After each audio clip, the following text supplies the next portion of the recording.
आशुतोष बाबा, आशु बाबा और एगो छोट भाई बोली, मित्र बोली आशुतोष तिवारी जी। एक बार हम चार जोरदार ताली बजा के, आप लोग जोरदार ताली चारों तरफ से बजा के आशीर्वाद दे दिलो। आज दोनों भाई के तिलक बा, कर छोटका भाई हम अंकुर जी, रंगदरवा भाई हम कहीं ना, दोनों लोग के बहुत बहुत बधाई।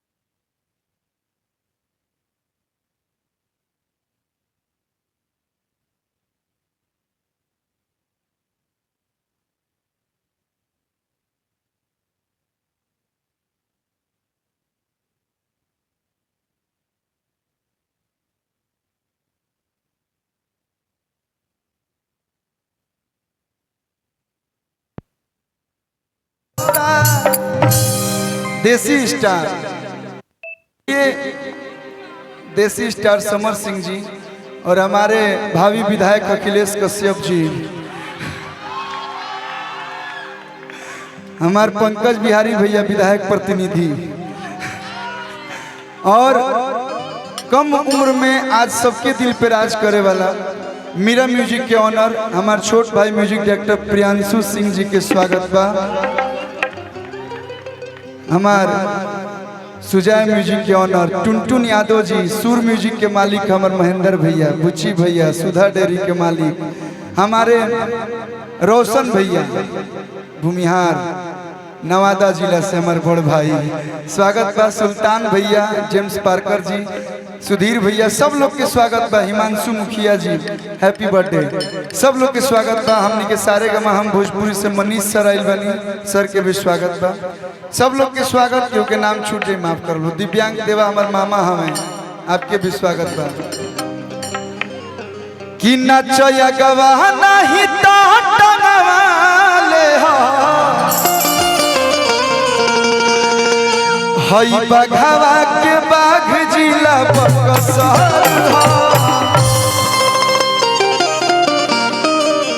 हमने के बड़ी सौभाग्यशाली बनी जा कि ये बक्सर के पावन धरती में पैदा भइल बनी जा, और एजा के लोग इतना प्यार करेला। हमने के तो कोनो जिला ना है, कलाकार के कोई भी जिला ना होला, लेकिन हमारा आशुतोषे भैया के लिखल है।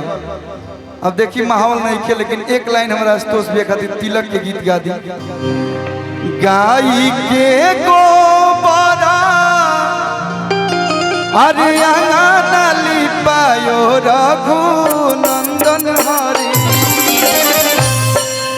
गाई के गोबरा अरे अंगनाली पायो रघुनंदन हरि, गजमोती चौका पुरायो सुना हो रघुनंदन हरि, गजमोती चौका पुरायो सुना हो रघुनंदन हरि, गाई के गोबरा अंगनाली पायो रघुनंदन हरि, गाई के गोबरा अंगनाली पायो रघुनंदन हरि, गजमोती चौका पुरायो सुना हो रघुनंदन हरि, गजमोती चौका पुरायो सुना हो रघुनंदन हरि,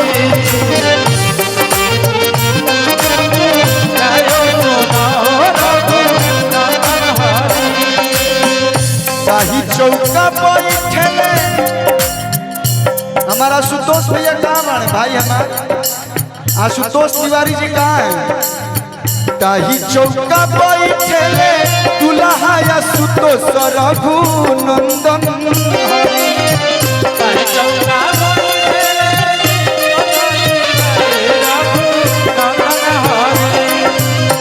ताही चौका बैठे दुल्हा आशुतोष रघुनंदन हरि।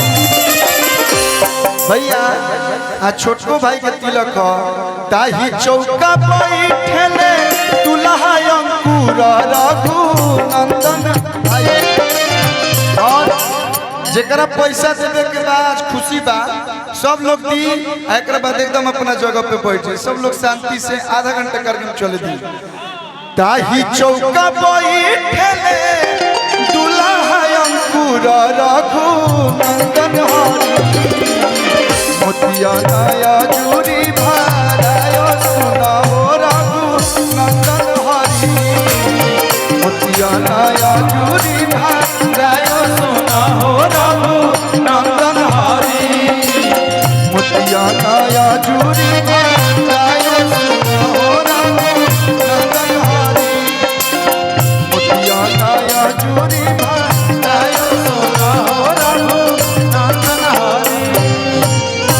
बहुत बहुत बधाई दोनों भाई लोग के। हमारा बीच में पवन पांडे जी आज तो एकदम विक्की बॉक्स जी, एडीआर आनंद भाई, साथी हमारे भागीरथ पाठक भैया, मन से स्वागत अभिनंदन बा। एगो गाना आप लोग बड़ी प्यार देता नहीं लोग जवन